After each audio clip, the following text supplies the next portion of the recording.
Yo, Baby 3 Anime, welcome to Isekaied to a Winter Wonderland. Now the snow falls slowly. We are here to talk Anime Expo travel, actually. That's what we're here for today's stream. Hope you guys are having a good day. We're testing out different times throughout the week, okay? Um, Initially, I was going to stream tomorrow, but my plans can't do that. So, we're streaming today. Didn't want to miss what I got going on tomorrow. It was very important. So we're streaming today, but we're testing different times. We normally stream at 11 p.m. But because we stream so late, what up, Miracle Draws? What up, First Last? Because we stream so late, a lot of our East Coast friends and people on the channel can't watch our video live. So we're streaming during the normal business hours out this bitch.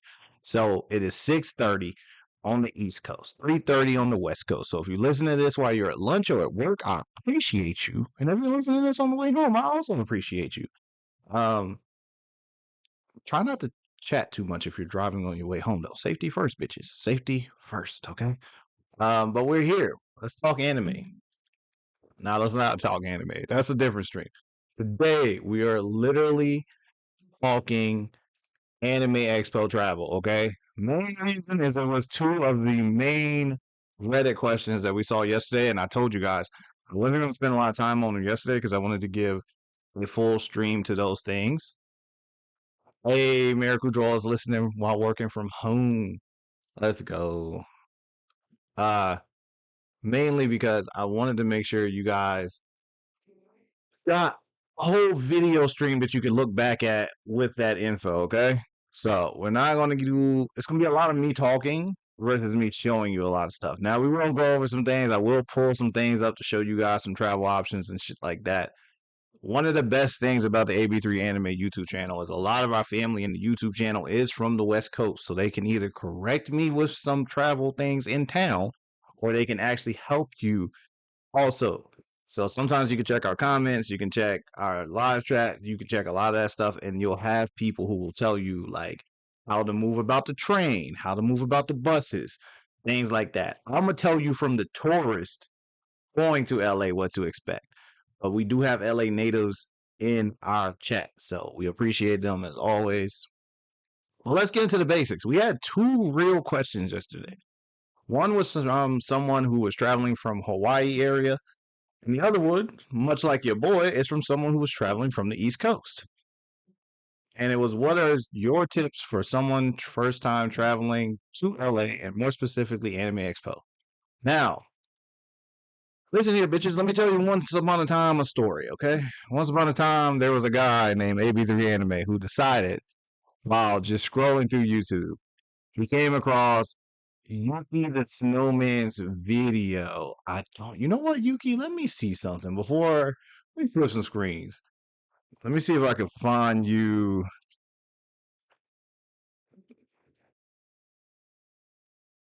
Let me see if I can find Yuki's old Anime Expo video real quick.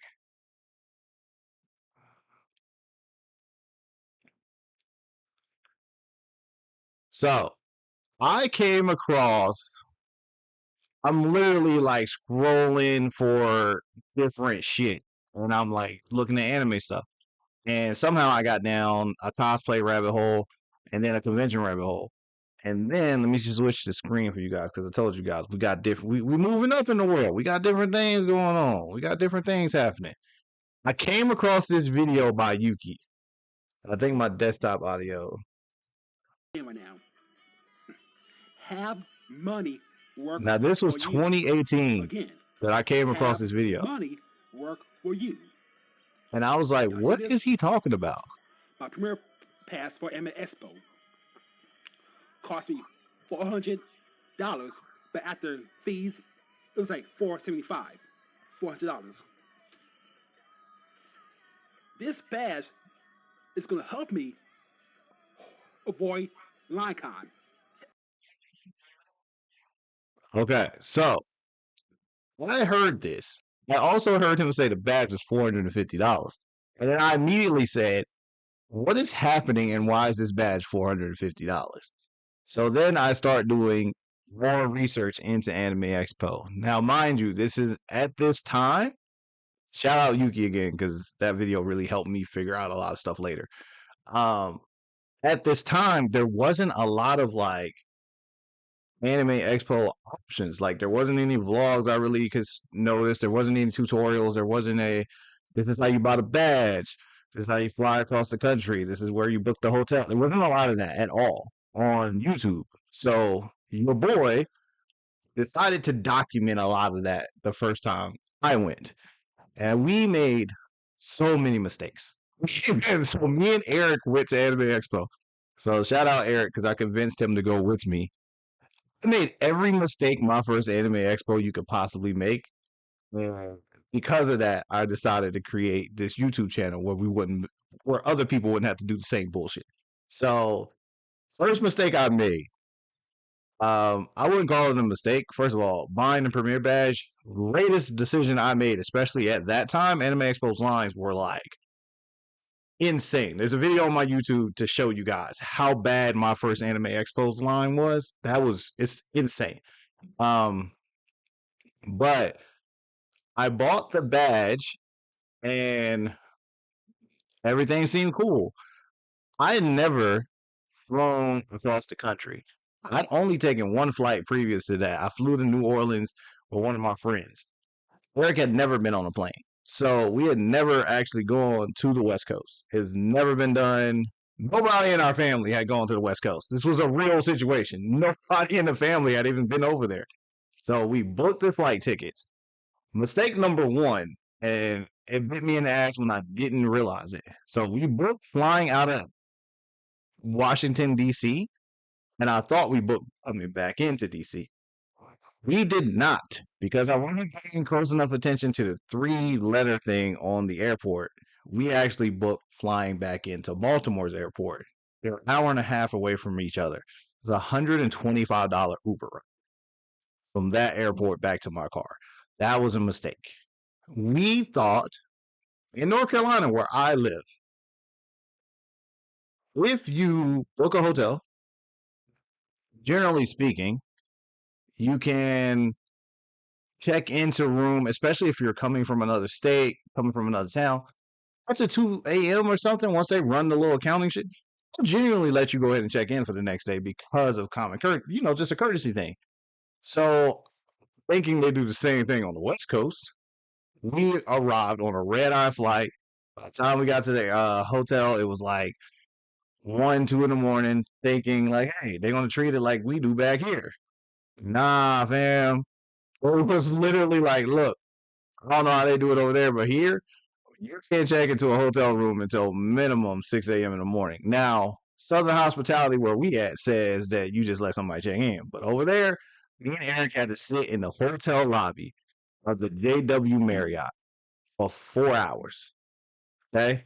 And then after we did that, we literally only went upstairs, took showers, came immediately back downstairs to go get in line because line count was so bad at that time that you had to go line up at like 5 or 6, 5:30 in the morning, 6 in the morning, so you wouldn't be at the back of the line. Bro, when I tell you that line gave both of us the worst migraine, horrible. So that was mistake number two. Mistake number three was we did not understand how much the food would cost. So we bought all our food in the convention center thinking we were being smart. And at that time, neither one of us used DoorDash or Uber Eats really. So we bought convention food. We hit up like Pizza Hut and stuff.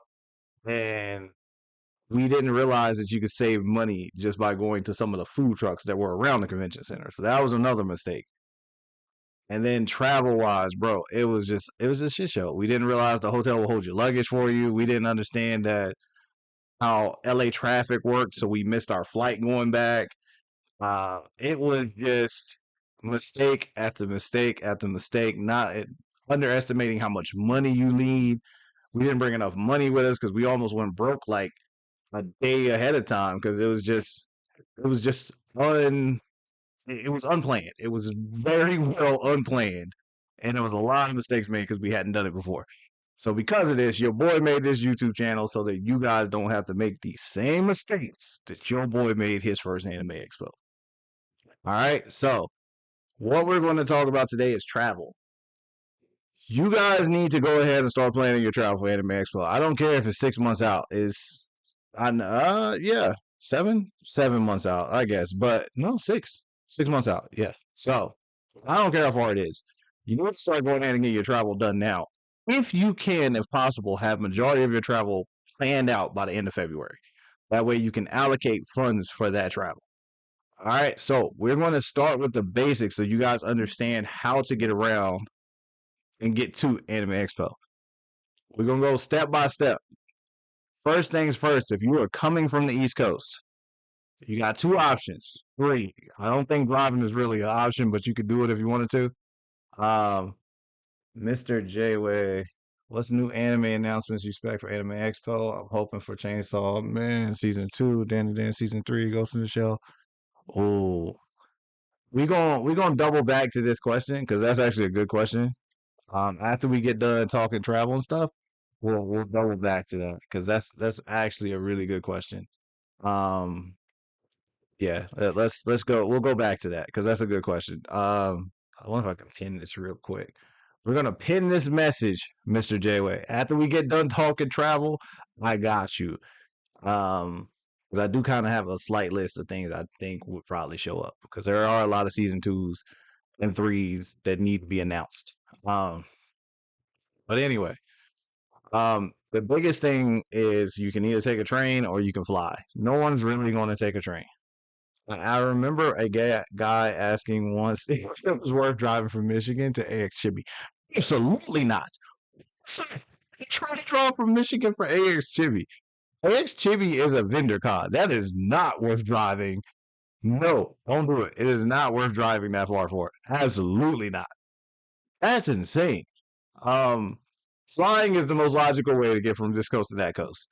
If you're on the East Coast, there are one, two, three, four, five major airports you can fly out of to save money for Anime Expo. I don't know how close you are to each one, but my suggestion is to fly out of one of these five because it will save you money. Okay. Um, you can fly out of New York, DC, Atlanta, Orlando, and you could say Charlotte or Raleigh. Those will probably be the last on the list you want to check, but Charlotte or Raleigh. Probably the only six on the East Coast you really want to fly from. Um, they're so much cheaper than everywhere else. Now, I'm pretty sure Philadelphia, Pittsburgh has a major airport as well, but I don't know enough about it. Never tried that one, so I don't want to tell you to do that. But I do know the other five for sure are definitely worth flying out of. All right. So you want to go to your closest major airport. I ain't talking about just the international joint down the street. Because if your airport says it's international, every single flight you take out of it has to connect in Atlanta or New York or something. Well, it's not actually international. You need to go to an actual international airport. You need to go to an airport where there are straight flights to almost anywhere. So you need to fly from one of the major airports on the East Coast to save money on the flight. Now, I don't know how far your drive would be. For me, if I drive to DC, it costs me like $40 in gas to save, but it saves me like $200 in airport costs. And for Eric, who's going with me, it takes him $200. So we save $400 by paying $40 in gas there and back. So we're saving $320 just by taking a drive to a further airport. And it works. It saves a lot of money. The second thing you want to think about when you're flying from the East Coast is when you're going to land. Now, Anime Expo, just like I said, my story at the 6 a.m., you can check in. The best thing to do for Anime Expo, in my opinion, if you're traveling from the East Coast, fly in a day ahead of time. Do not, I repeat, do not fly in day of convention. The reason you don't want to fly in day of convention or try to get there the morning of the convention is one, flights get delayed. Sometimes you might be pushed back, so you might miss a whole day of con. if you try to fly in day of convention. When you land, if it's the day of the convention, there are the Ubers and Lyfts and cabs are all filled with people the first day of the con. There are 100,000 people that attend Anime Expo. And I shit you not, all of them show up day one. The other days, it's a little smoother to move around. Everyone's not in the con at the same time. The reason everyone shows up the very first day is the exclusives. All the booths give out exclusives. All the booths give out um, extra stuff the first day. There are free items you get the first day, swag bags. There are things you get from panels, the major panels the first day. So the first day is really, really packed. So understand it will be a lot harder to get to the con the first day, and you don't want to be too far back in line trying to fly in. If you land too late, it's so bad. Never know if there will be a line mishap. Always good to be prepared. Get in line early, so folks got to be there the night before. Yes, so you need to be there the day before, fam. You don't want them to show up day of con trying to get in line to do a whole bunch of shit. All right, I'm just gonna tell you the truth. It is not worth it. All right, so the next thing you guys need to fly. So fly in the day ahead of time. If you fly in, I suggest personally try to get a flight that lands between 9 a.m. and 1 p.m. It gives you enough time to land, get checked in at your hotel, walk around the convention center area, walk around LA Live to get your bearings. You can get your food, you DoorDash things to your room, Uber Eats, Instacart, whatever you need to the room. If you need to hit a dispensary, hit a dispensary. All that stuff can be done the first day. So if you're a cosplayer, you really want to get in that day before so you can make sure you have all your stuff. You didn't forget any of your cosplay items. And that way, if you're missing something, you can order it. You can fix your cosplay if it got damaged in flight or something, because that does happen. It happened to Eric, actually. Eric brought a sword or something, and it got damaged in transition to the airport. So it's good to come in the day ahead of time. So if you have to fix something, you can fix it if you're a cosplayer. I got coffee in the cup. Burned a lot of energy today doing workouts. Your boy's trying to get back into it. I even did yoga today, fam. We out here in these streets. Anyway, that's part one of this plan. Part two is once you land in LA, there are two main options, okay? Well, three. You can take a bus, you can take an Uber or Lyft, and you can take the train. Again, everyone in LA always tells me the easy way to take the train. I always forget, and I'm not going to try to pretend. And you can take a bus to downtown LA. I'm going to just tell you from my perspective on how much things cost. If you Uber from the airport to the hotel, it's like $40, 45. I prefer to do that. It's quicker, it's easier, and we just get to see a little bit of LA while we're driving. So I always Uber there. So I always account for $40 to $45 to go to the hotel, $40 to $45 to come back to the airport. That's something I always factor in. The reason I always tell you guys to stay in one of the main 6 LA Live hotels is because once you get there, you actually do not have to leave LA Live. You don't. You do not have to leave LA Live. You don't have to leave the downtown area. There's food, there's parties, all the cosplay stuff is there, all the events are there. Everything's happening in downtown LA. You don't have to leave that area once you get there. So I always recommend getting there and staying there. Um, Now that isn't to say you can't stay a mile or two out if you choose to do that to save some money, or if that's what the hotel you get. They're not bad hotels. It's just there are a lot more benefits of staying closer than staying farther away. Um, Now, once you've Ubered downtown, that's it for your travel. Literally, you're gonna go from hotel to convention center, which is if you're in LA Live, is like right down the street. Even if you're one of the further out hotels, it's usually walking a couple blocks. You don't necessarily have to take any more Ubers once you get to your hotel.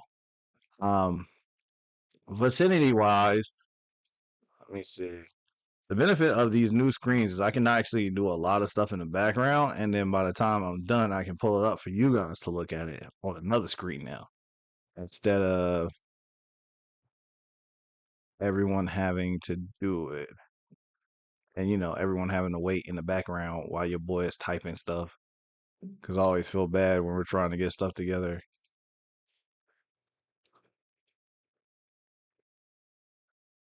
Here we go. I wish I could find one that was a little bit better.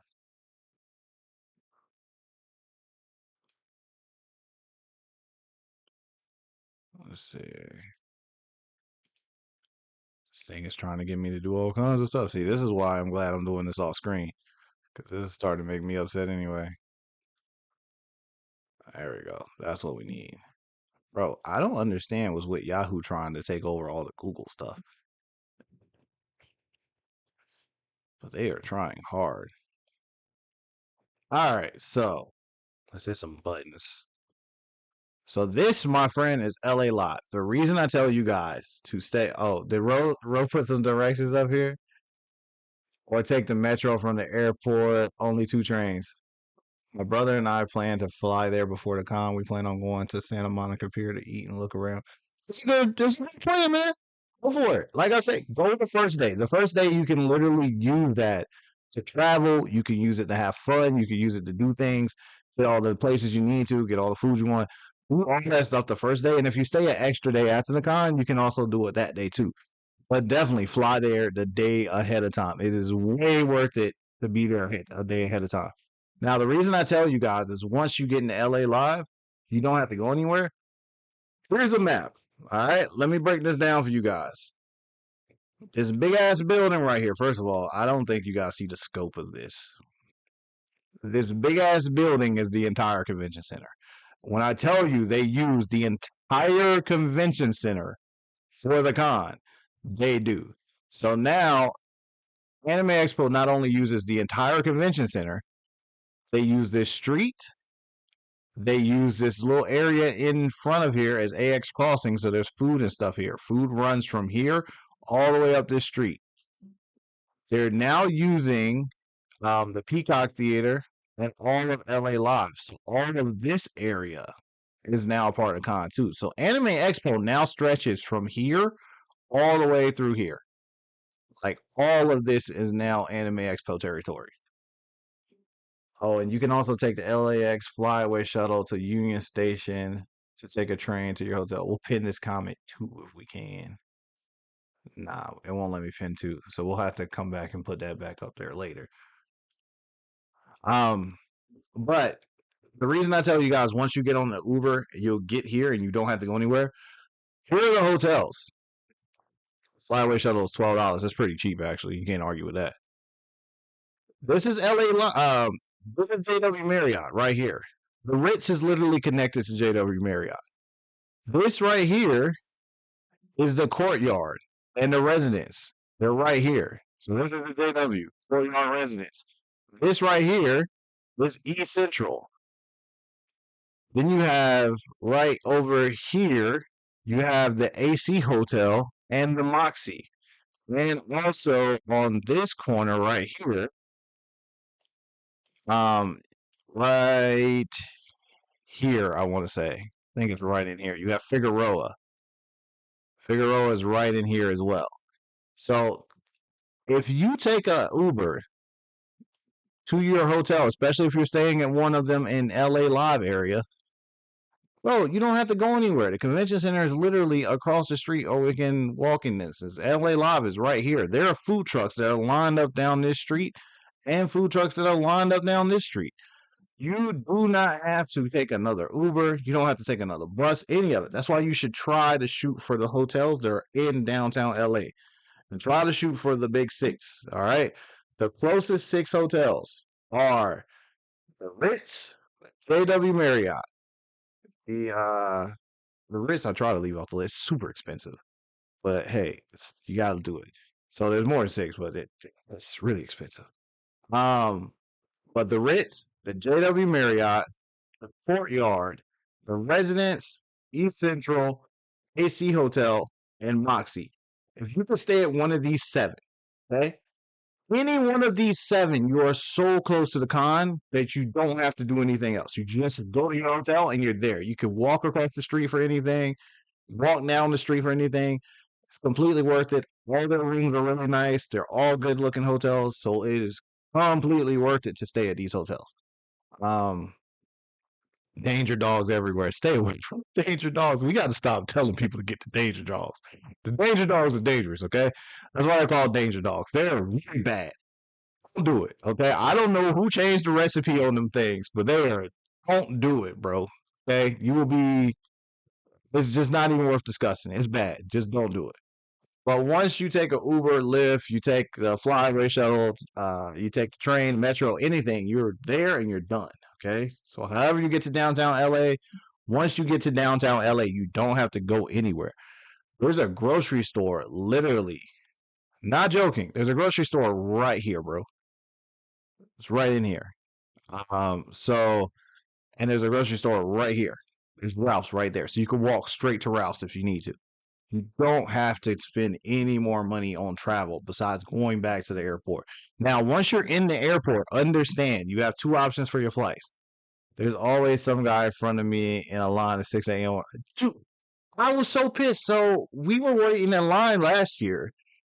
Not this past Anime Expo, the one before that. We were waiting in line, and they were selling all these damn danger dogs at 6 in the morning, and nobody was selling any water. No one had anything to drink. They just had all these damn hot dogs and nothing to drink.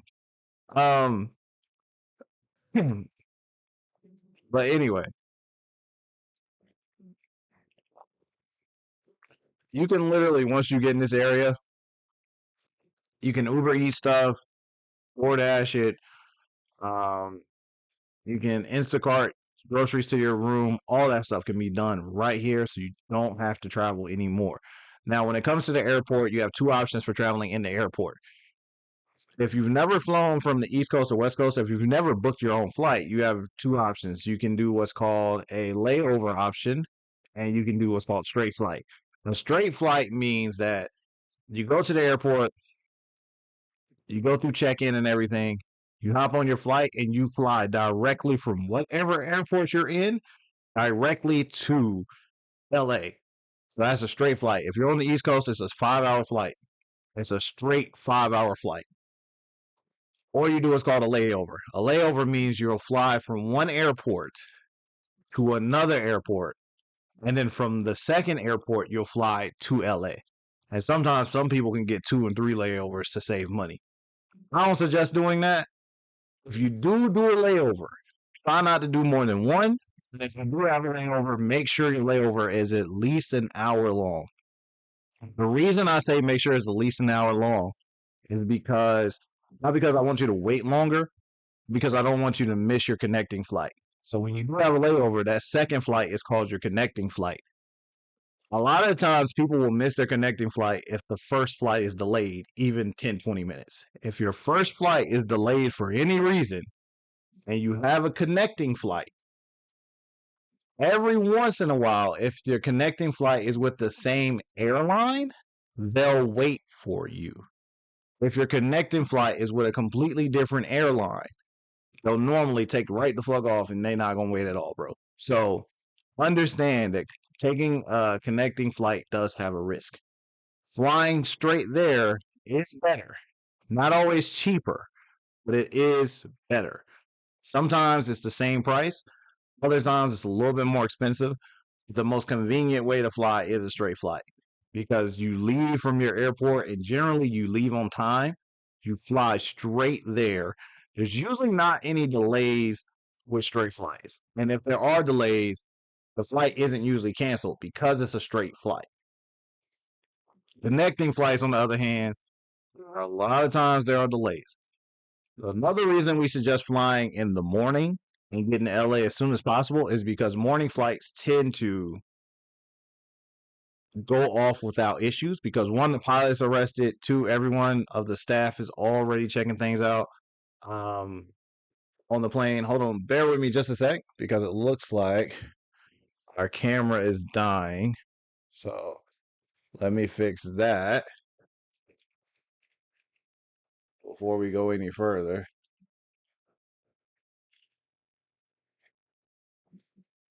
Next up on AB3 Anime's list is a dummy battery for the streams. We don't want to have to keep changing batteries in the middle of the stream. I just changed it, so I thought it was fully charged, but I was definitely wrong on that. Anyway, welcome back. So, morning flights are better because pilots are rested, the crew is rested. The planes are usually checked a lot better because the morning crew comes in fresh from resting overnight and they've checked the planes, everything's good to go. The baggage claim, everything usually moves faster in the morning because everyone's on a business time frame. So everything in the morning is usually moving a lot faster because they got to get all these business customers across the country as fast as possible. So we recommend taking a morning flight. Second reason for taking a morning flight is even if there is a delay, that normally means your flight will still happen. Okay? Your flight normally will still happen if there's a delay. If you take a night flight, say your flight leaves at like 7 or 8 p.m. and it gets delayed. Now you're delayed till 9, then 9:30, then 10. Normally those flights have a tendency to cancel and they reschedule them for the next morning. So a lot of times you don't want to take a night flight because they tend to cancel. If you take a daytime flight and it gets delayed, it normally will just push till further in the day, but you'll still get out the day because it's first thing in the morning. So they're going to make the adjustment they have to get you guys out of there. They don't want to refund tickets. Okay. No airport wants to refund tickets. No airline wants to deal with that headache. So they're going to get you out of there. So try to get a daytime flight if possible. And just an example of what the daytime flight situation looks like. I'm going to show you guys flights from DC to IAD, especially if you're on the West Coast. DC tends to have some of the cheapest flights on the East Coast. We're going to fly into LAX. Now, some people will also tell you that you can fly into other airports in Los Angeles. Bro, fly into LAX. It's just simpler. Don't fly into Burbank if you don't have to. Okay, it's just not worth it. Just fly into LAX. It's just quicker, it's easier. Just do it. Okay, save you some headache. Now, me personally, I haven't looked at flights. I also have to book my flight as well once everything's said and done. So this is the first time I'm really peeking at it. But I do recommend flying out of DC. Now, we do recommend coming in the day ahead of time. We, for the first time, did stay for the day after the con. Was it cool? Yes. I would say that I think we all kind of wished that we had done an earlier flight instead of doing the later flight in the day. Because what happens is you find yourself trying to fill that day. Now, we had it's a long story why we didn't do certain things, but we had things that we thought we were going to fill the day with, but we didn't get to do them. So, if you are going to fly out the day after the con, just realize that the hotel will hold your luggage for you if you want to explore LA. So they'll hold the luggage for you so you can check out LA. I plan on paying for me and my brother's United flight with my Chase points. I didn't book a flight for the convention yet because I'm waiting to see which panels are what day. LA 3 days, only 2 days. Ah, okay, that explains it. So, Mr. J, yeah, we got to do the little Tokyo thing. The only thing I'll say to you is be careful with that because Expo and all these hotels book up so quick. Um, Whatever days you book your hotel for, you kind of want to go ahead and check the flight for that too. But I would say definitely be careful with that because I don't know if you want to wait till the panels. They won't announce panels until May. Normally, end of May, beginning of June is when we get the actual schedule. So if you're okay with waiting that far, go for it. But if not, I would be cautious about that. But anyway, so your average person is going to come in the day before the con, and most people do tend to leave on this Sunday. Even me, I think I'll probably leave on Sunday this year too. But let's see what this has to offer and what you guys will kind of be looking at. First of all, You can book directly through airlines like United, like Delta, stuff like that. And if you would ask first class, it would be a recommendation to book straight through them because they tend to help you more when you book your flight directly through them. So, generally speaking, you can almost see this price here, and it's usually pretty similar on their actual website. So, you can book the flight directly through them. Um, Now, right now, we have two options. We have nonstop again, we have one stops, and we have two stops. Never do two stops. It ain't worth it. That's trying to catch two connecting flights. You don't want to do that. One stops are sometimes the cheapest, but depending on what airport you're flying out of, they're not always the cheapest. In this case, one stop isn't the cheapest. Nonstop flights are the cheapest right now.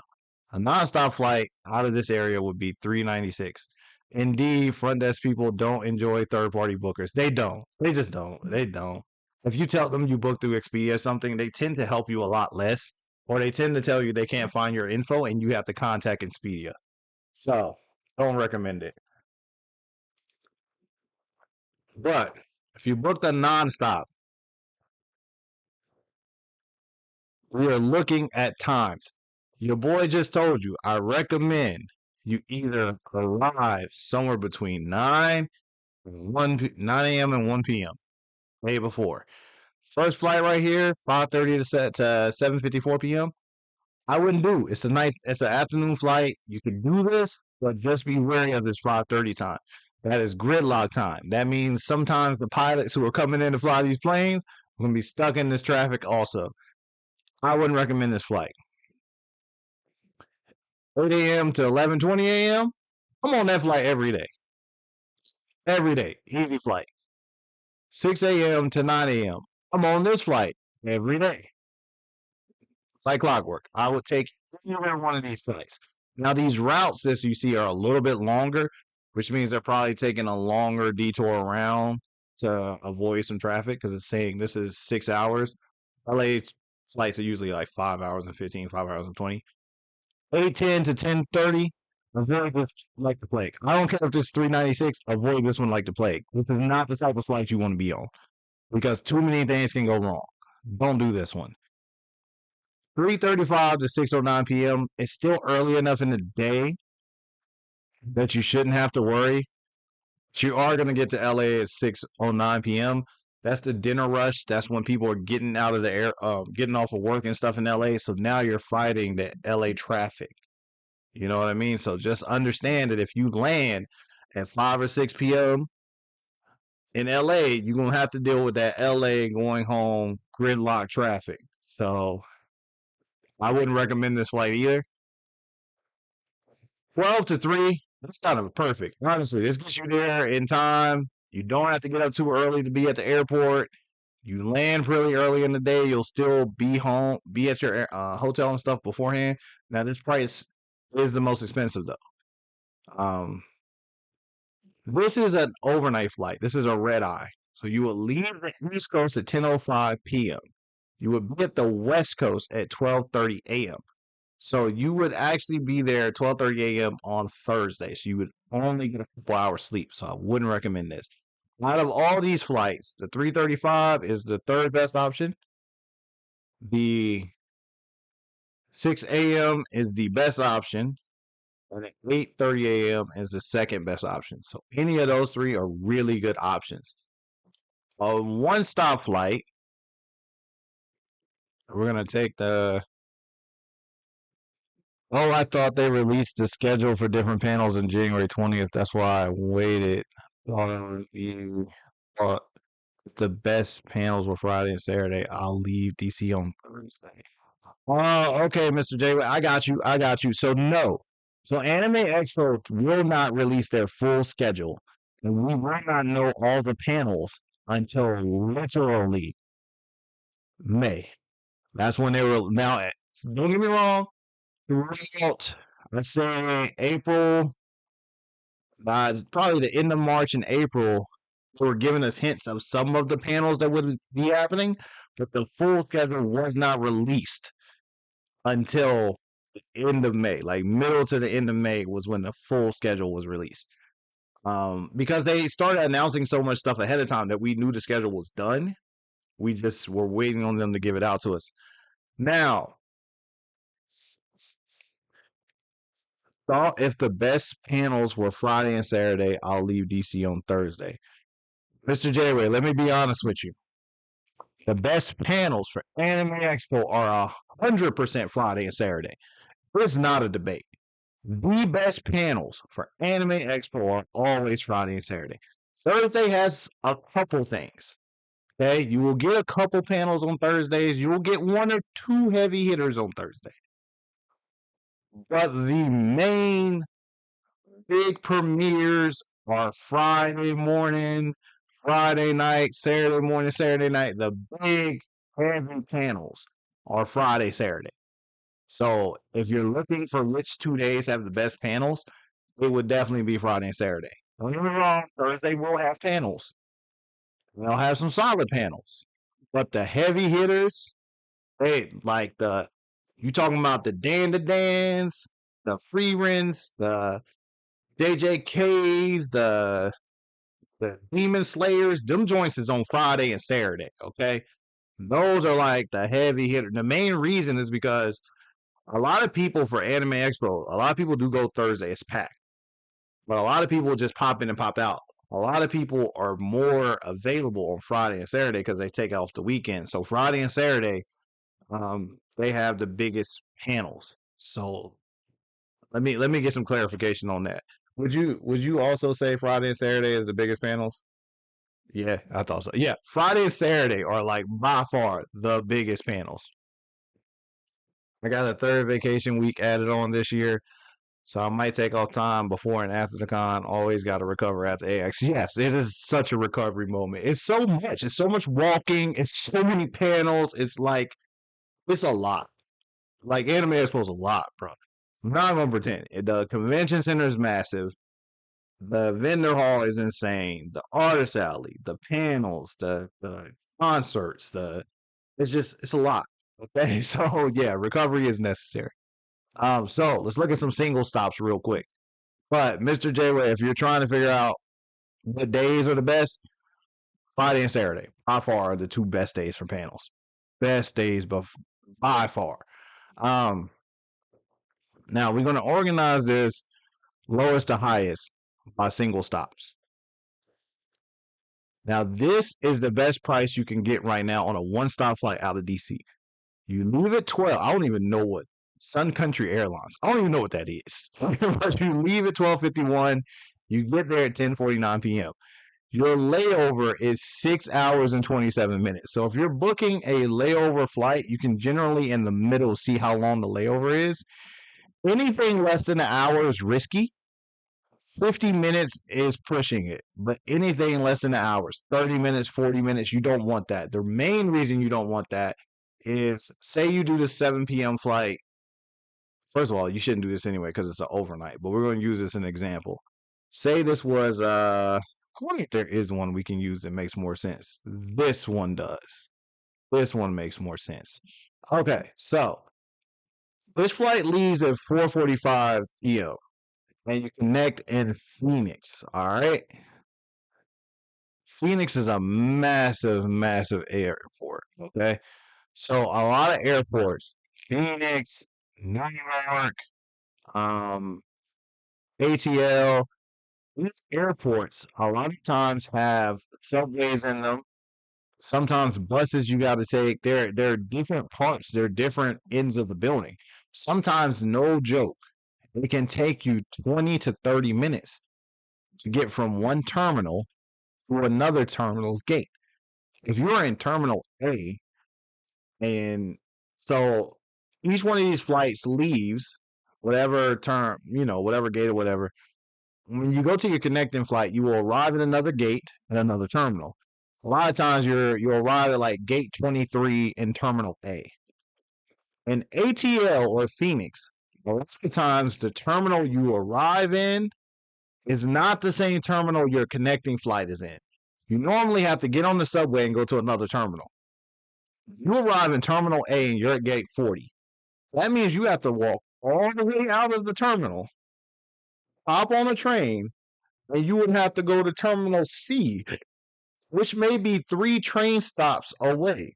Then once you get to Terminal C, you then have to go walk and find your new gate for your next flight. So 40 minutes is risky. Is 40 minutes enough time to land, get into your gate, and go over? Yes, it's plenty of time if there's no delays. Don't have like a 10-minute delay on your flight takeoff. If you don't have a delay, you don't even realize with a lot of these connecting flights, sometimes the delay isn't even being taking off. It's like getting into the gate. Because sometimes you'll land and the gate they want to put you in already has a plane in it. And that plane's still boarding. Or that plane is having issues getting out of the gate. So you have to wait in your plane until your gate is free to pull up and let you guys in. So if that happens, if it delays you 20 minutes because you're waiting on another gate to empty so that you guys can get off, now you got 20 minutes to go from your gate to Terminal C. So anything under an hour as a layover, I don't recommend that. It could be a pain in the ass. Don't do it, bro. If you don't have to do it, don't do it. Especially this. This is 36 minutes. That's psychopathic behavior if you want like a 30-minute layover. That's crazy. But all over, we don't do layovers if you don't have to. Now, I'm just gonna show you guys because the person who put that post said they were on the East Coast. I don't know where. So I'm gonna show you the major airports on the East Coast and what it kind of costs to fly from them right now. DC was $396 for a nonstop flight. Sometimes now it doesn't make sense for me to go to Orlando, but some people might. Orlando's $386.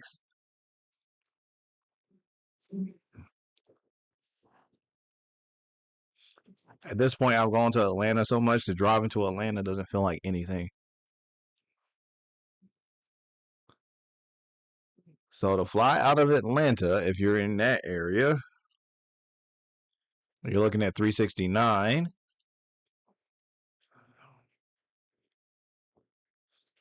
If you're gonna fly out of JFK,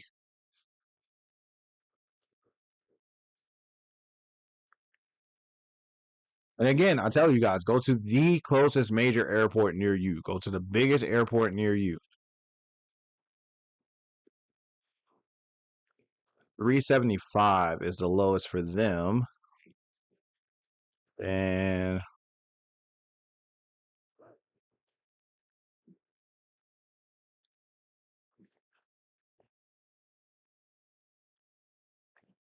Raleigh, 375. Okay, so 375 is kind of the best you're going to get right now. So that's kind of what I recommend. Definitely check these out. There's not really another airport on the East Coast I would really suggest, but I'll show you guys the reason I suggest those instead of take an airport like Norfolk, right? If you tried to fly to Norfolk for the same flight, it's probably $500 or $600.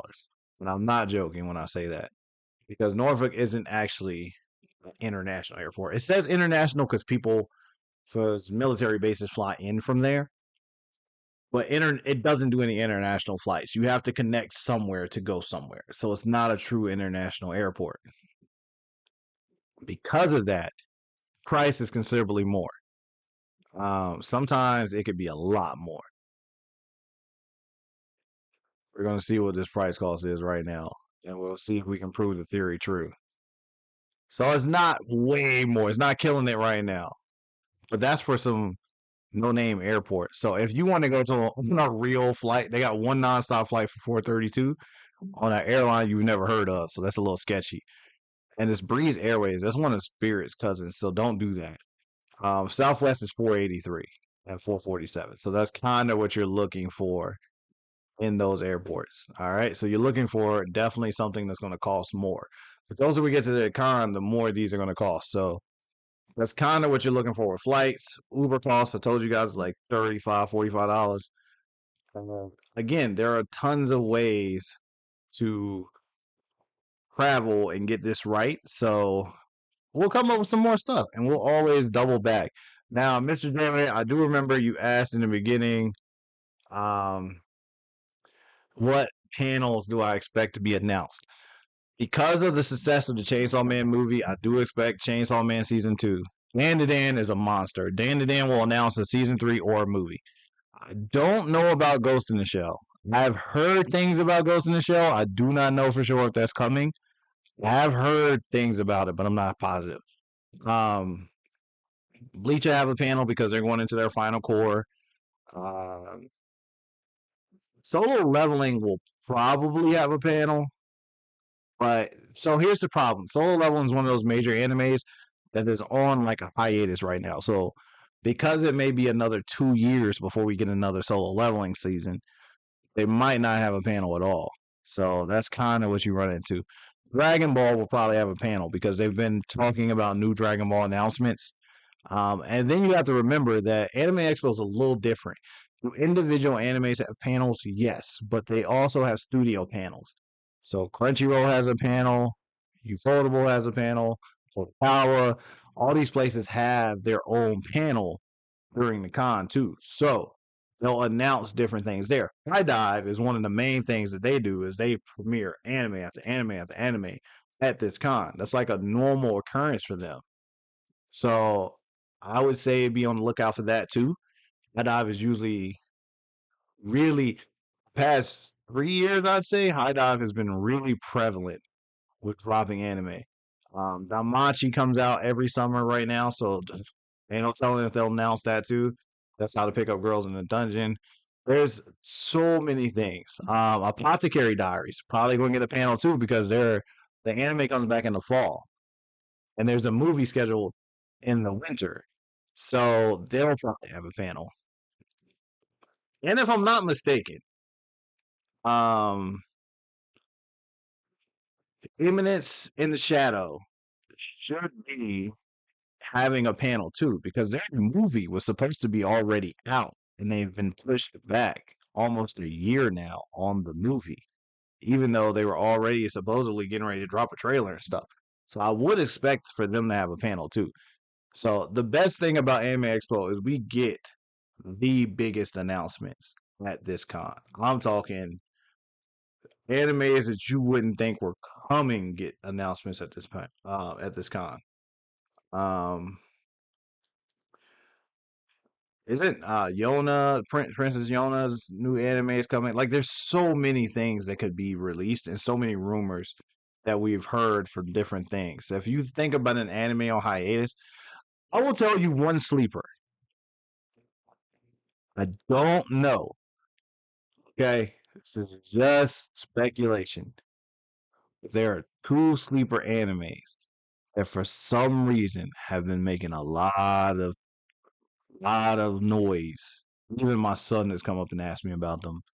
Um, One is because their manga has started flowing back out again, started dropping more. One is Hunter x Hunter. Okay, so Hunter x Hunter has been slowly putting out new chapters and stuff. People are definitely talking about Hunter x Hunter, so the anime may come back for that. And the other one is a remake that has been talked about for a while now. Don't know for sure if it's coming, but they've been talking about a remake of two animes.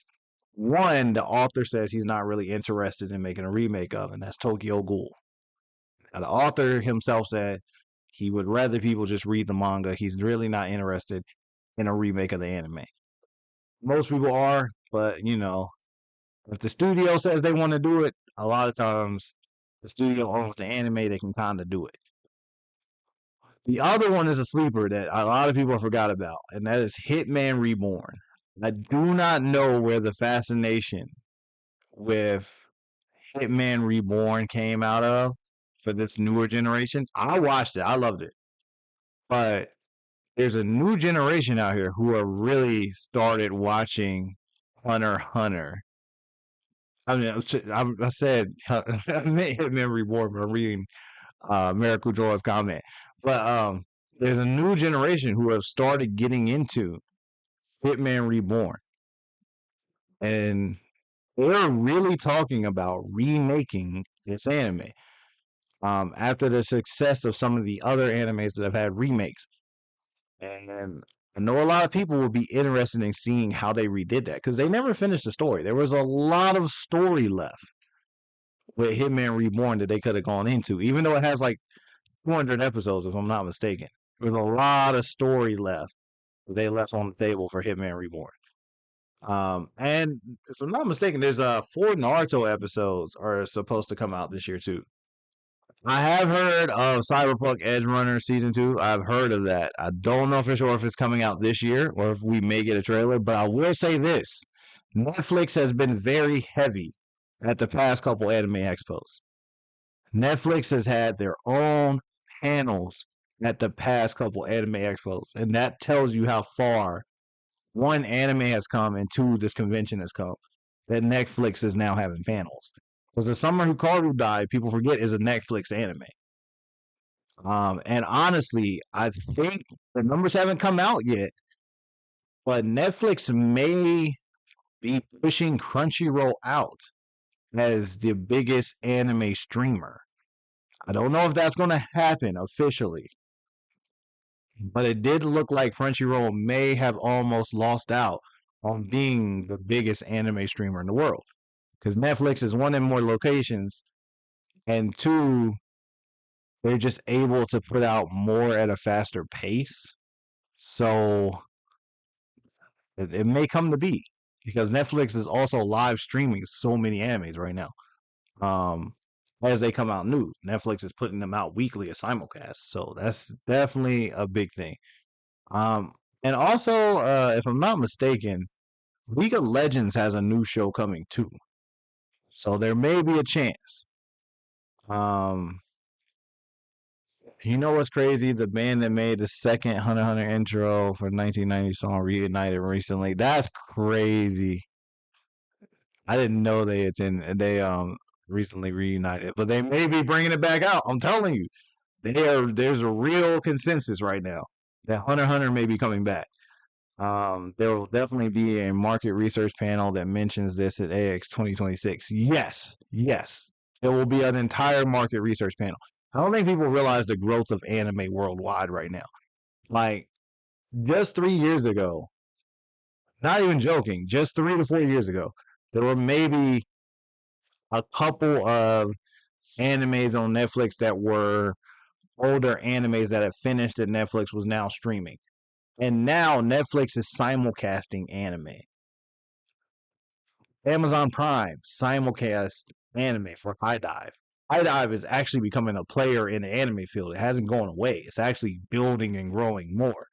Um, there's a YouTube channel that actually just shows anime. Um, what is it called? Is it Revi Anime? I don't know if that's what it's called.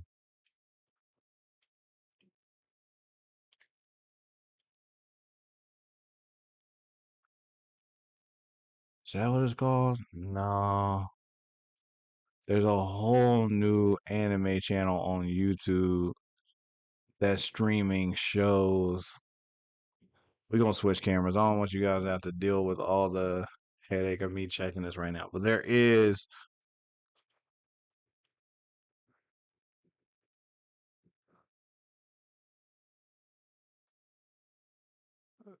a YouTube streaming anime channel.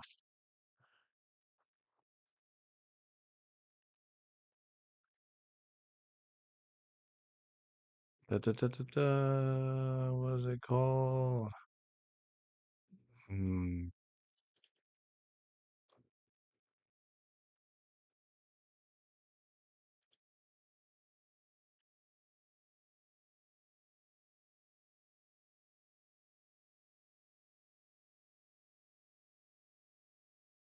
I think we might have almost found it. I think we might almost found it because most people probably don't even know this exists, but it does. Let's see if we can find it. Oh, okay. It was powered by Remo Anime. Remo had um they released a single last week. I'm gonna have to check that out. So there's a new YouTube channel that I just heard about last year. and it is literally called Remo Anime. So this channel has full episodes of shows on it. And some of these shows are not even like Hell Teacher isn't something you can stream on Crunchyroll or High Dive. It's only on Remo. They had their first panel at Anime Expo last year and they put in the Hell Teacher thing. So there are shows up here. Some of these you guys have heard of, others you've not heard of. Some of these I haven't sat down and watched yet, but there's tons of new shows, and this is a new network called Remo Anime where you can actually stream things, and everything's up here is free. You don't have to have a subscription. You can literally watch every episode for free, and there's no subscription necessary. So this isn't one of those things, and it's not like an illegal streaming site. This is actually they actually did a panel at Anime Expo for Hell Teacher for when it premiered that they were doing. So this is a real streaming company that is posting their anime on YouTube for you to watch. So if you guys haven't heard of Remo Anime, no, your boy ain't sponsored or nothing like that. It's just straight up here's something that you can watch. And it looks like it's a Samsung TV thing that you can do. So if you have Samsung TV and you want to download the Remo app or whatever, this is something you can get. But everything up here is free to watch. So if you guys want to check it out, here's another place you can watch some animes that maybe you haven't heard of before. Um, but just like this, that's what I'm saying. Anime has grown a lot in the past year or two. Like you have major streamers doing anime stuff, you have celebrities doing anime stuff.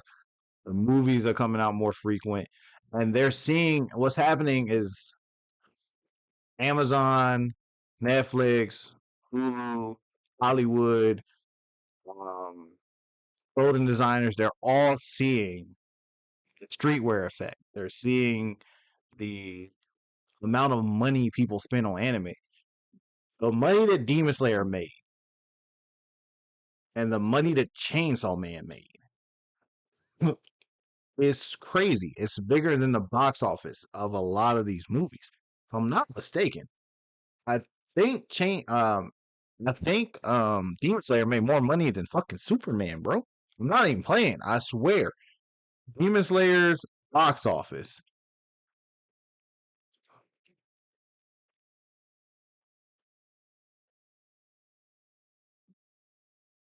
Demon Slayer Infinity Castle box office, I think, was more than the last Superman movie, bro.